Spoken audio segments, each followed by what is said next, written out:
Sa atong unang pagbasa, gisgutan din nga ang tao nga dili maminaw o mutalikod sa Ginoo doon nagyoy umaabot nga silot. Dili tungod kay ang Ginoo masuko niya or silot niya, apan tungod kay iyang gipalayo ang iyang kaugalingon gikan sa tuburan sa grasya. Nya pasalig sa diris unang pagbasa nga ang tao nga musalig sa Ginoo iya gyung panalanginan. Lingiyay mong tupad na nisalig ka sa Ginoo. Nya kinsa maning musalig sa Ginoo kanang nagtuman sa mga balaod nga Diosnon. Kinsa maning mga taong nitalikod sa Ginoo kanang ni salikway sa mga balaod nga Diosnon. Nya unsa may balaod nga Diosnon? Kanang in general lang ha, ang balaod nga Diosnon kanang maghatag og kaayuhan sa katilingban. Unsa may pagsupak ana kanang maningkamot na ta nga ang ato na lang yung kaugalingon maoy dunay kaayuhan. Mabitaw dinhi kanang ato dinhing role na atay asyirit, na ay tigbantay sa pultahan, na ay tigsinya sa asa mo palingkuron, maayo na dautan. Kinsa ninyo ang nituman gid ana unya di gyud mo supak-supak ta sa ngamot. Maayo kay wa katunga. Sa ato pa kamong tanang nanimba karon, wa gyud mo value ana. Dugay-dugay na gid anatong gihimo. Mga 2 years na, sobra pa. Hapit na lang ko din himawagtang. Pero wa gyud makat-on ang kadaghanan. Murabag baliwa. Ingon ana ang atong kinaiyasan sa Ginoo. Sige tagsimba, sigig simba, sige paganig rosaryo, mag-choir pa, magliktor pa, pari pa. Pero kusog kay mo sa likway sa balaod sa Ginoo. Muna diri sa atong tubag sa Salmo, bulahan sila nga nagalaom sa Ginoo. Nya kining Salmo 1, Psalm number 1, nindot kay ni kay gadiskas ni dinhi sa kalainan sa taong dautan o sa taong matarong. Bulahan ang tao nga wala magsunod sa tambag sa dautan, ni maglakaw sa dalan sa mga makasasala, ni makig-uban sa mga way-ulaw, kundili nalipay pagpalandong sa balaod sa Ginoo sa adlaw ug sa gabi. Mao ni ang description sa taong matarong. Dili ingon ini ang dautan matud pa sa atong Salmo. Dili gayod sama sila sa tahok nga paliron sa hangin. Kay ang Ginoo nagabantay sa dalan sa matarong, apan nagalaglag sa dalan sa dautan. Muna diri sa atong Ebanghelyo, giklaro gini sa pagsuwat ni San Lucas, nagisulti din ni Kristo nga bulahan kamong mga kabos kay inyo ang gingharian sa langit, nya alaot kamong mga dato karon kay napahimusla na ninyo ang kinabuhi na hayahay. Tanawa ha, bulahan kamong mga kabos, unya ang tugbang, alaot kamong mga dato. Napaghimutang dire, bulahan kamong mga gigutom karon, alaot kamong mga busog karon. Nasa gibutang dire, alaot kamo or bulahan kamo nga naghilak karon, alaot kamo nagsigi og pangatawa karon. Gikuangkuan bagi sana gi tugbang-tugbang nya na pagigingon alaot or bulahan kamong gidaog-daog, gibutang-butangan sa tanang matang sa kadautan karon. Alaot kamong mga giday karon. Bilingay mong tupad hingna ba alaot ka o bulahan? Hingna ka mo. Alaot o bulahan. Pasabot, maningkamot ang mahimong kabus, di ta maningkamot nga mahimong dato, kay maalaot man ta. Maningkamot ta nga naatay or maningkamot ta sa pagdawat na way reklamo sa mga kaguol. Dili ta maningkamot nga malipay kay mahimo man tang alaot. Maningkamot ta nga mag-fasting, di mo kaon. Dili ta maningkamot mabusog kita kanunay, daghan tag pagkaon kay mahimo tang alaot.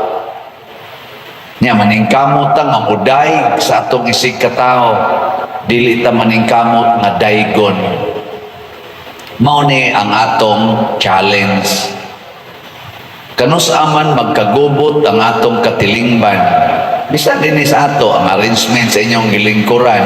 Kanus ang murag way klaro, dili ma-maximize ang ato dinhing space sa gamay natong simbahan.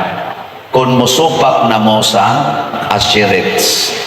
Niya ang mga asherets sad dili sad magpakabana sa ilang katungdanan sa sistema nga atong gipatuman. Apil na na mga lay ministers diha sa gawas. Kana bang musupak na tabaon sa atong ikasabutan na pamaagi. Ang Ginoo sad naghatag sa natong pamaagi. Kamong mga asawang ni adini, kinsa ninyo ang musugod karon mo dawat na gyud og moingon din agyod ko magyaw-yaw sa akong bana bisag kulatahon pa ko tasa ka mo. Sige, adigin mo commit. So inyo ginang padayonon ang inyong yawanon nga mga kinaiya, mga asawa. Naghatag nagkagubot sa inyong pamilya. Mao nang naaroy divorce, na ay separation, na nang away, mga dysfunctional parents. Sige na lang, basig aritas mga bana makakuha og simpatiya. Mga bana, sugod karon, kinsa ninyo moingon padir bisan pagyaw-yawan ko sa kong asawa, bisan pagpasanginlan ko sa kong asawa, din agyog ko masuko og di na agyog ko magyaw-yaw or maglagot niya. Tasa kamot. O tanawa mga bana, di ba daghan kay niisa? Ambot o kinsay bakapon ninyo, bana ba, o asawa ba, pero nindot man ko nang mukumit ta sugod karon. Gitagaan ta mong second chance mga asawa. Kay murag alkansi mamos mga bana. Murag ang yawa may inyong gipili. Murag gina bulahan kadtong mipili sa dalan sa matarong ug misalikway sa dalan sa dautan. Kamong wa mo isa sa inyong kamot ka mga asawa, naminaw mo sa tambag sa dautan. Unsa may tambag sa dautan? Ayaw ana alkansi ka. Nya makatuman day ka na isa-isa sa kasi mong kamot mura sa kag makatuman. Wa man ta mo ingong matuman na nimo saad sa Ginoo karon. Bikinsa ninyo bi mga asawa usbon ako. Kinsa ninyo musaad na sundo na gid ninyong Ginoo, din na gid mo maglago or bisag maglagot, din na gid magyaw-yaw, din na gid mangaway sa bana. Tasa kamot. Basta last chance na lang na ha, at least nanay ni isa, mga 12 ka buo, umay na lang na. Okay na kayo na. Mao na, unsa may kuwang nato, wa man ta maghuna-huna sa tibuok nga plano sa Ginoo. Unsa may tibuok nga plano sa Ginoo, nga dili di ay ang atong kinabuhi dinhira kutob, na adi ay pagkabanhaw. Muna diri sa atong ikaduhang pagbasa niingon, dunay pagkabanhaw sama nga si Kristo gibanhaw, kita sad banhawon.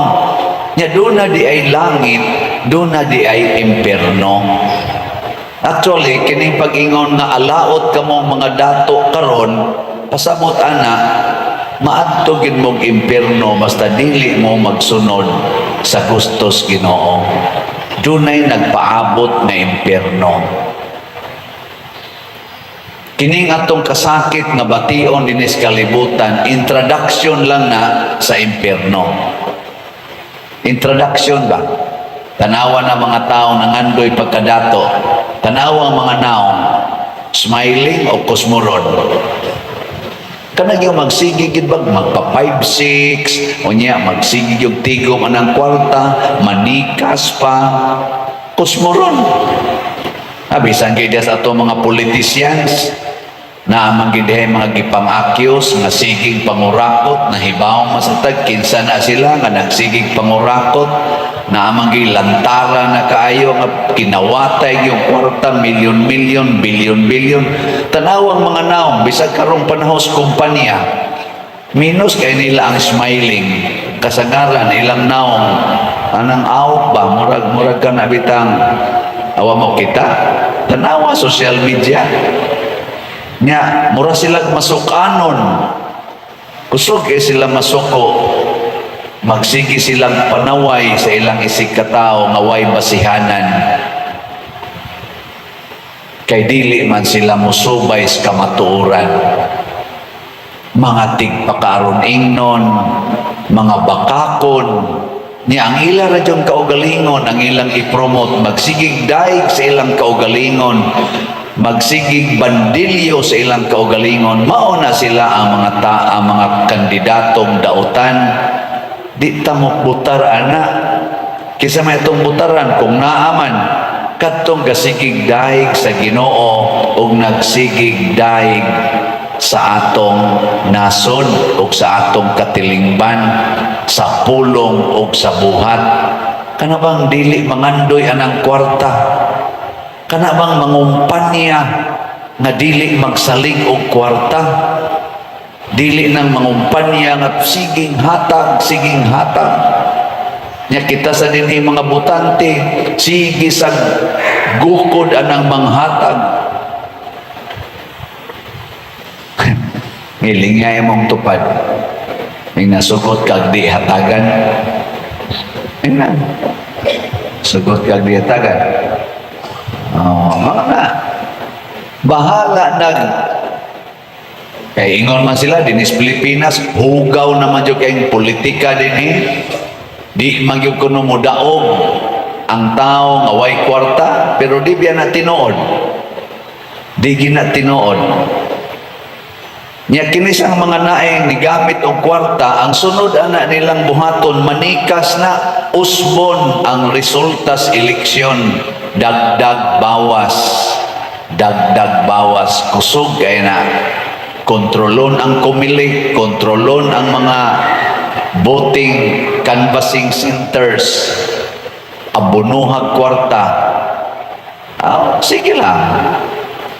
Pero importante magsunod kita sa maayo. Mapildi man or mudaog aning eleksyon ang mga tarong, di na mo importante. Ang importante, nagsunod ba ka sa gustos Ginoo? Naa ang katarong, naa ang pagkahigugmaon, pagkamapaubsanon.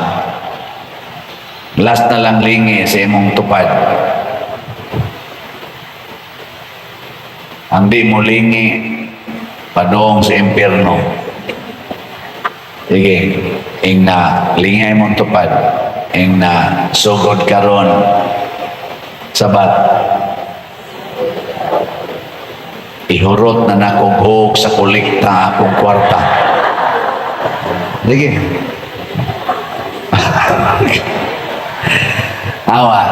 Awa inyong mga naon, di ba? Maigking dayon. Basta kwarta nag-isgotan, igking dayon na. Pero, og moingon ta, ang Ginoo, hatagan mo gatusan kapilo kung unsay inyong ihog sa kolekta. Moingon din, Lord, kanindot ana. Pero di lang yapon mo hog. Ang pangayoon, kagtong gatusan kapilo. O sa may pilo-piloon sa Ginoo, wa tay gihatag. Multiplication may gamitos Ginoo, multiplication ba? Bugo-bugo man ko ng multiplication, pero ang multiplication mao kini. 1 times 2 equals sige na. 2. 4 times 4 equals 10 times 100 equals ha? Uy, kusga. 1,000. 100 times 100 equals sige na. 10,000. 10,000 times 0 equals 100 times 0 equals so kibaw na mo kung sa dangatan ninyong di mo hogs kolekta masiro yun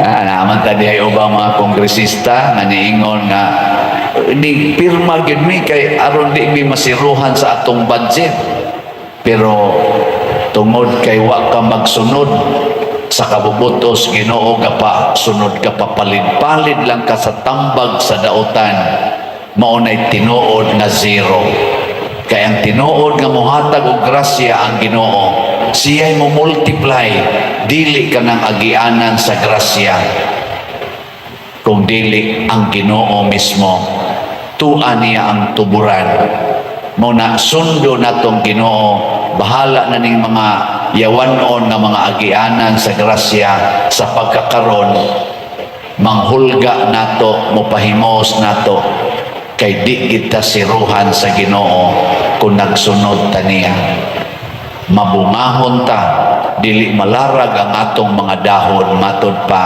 sa atong salmo.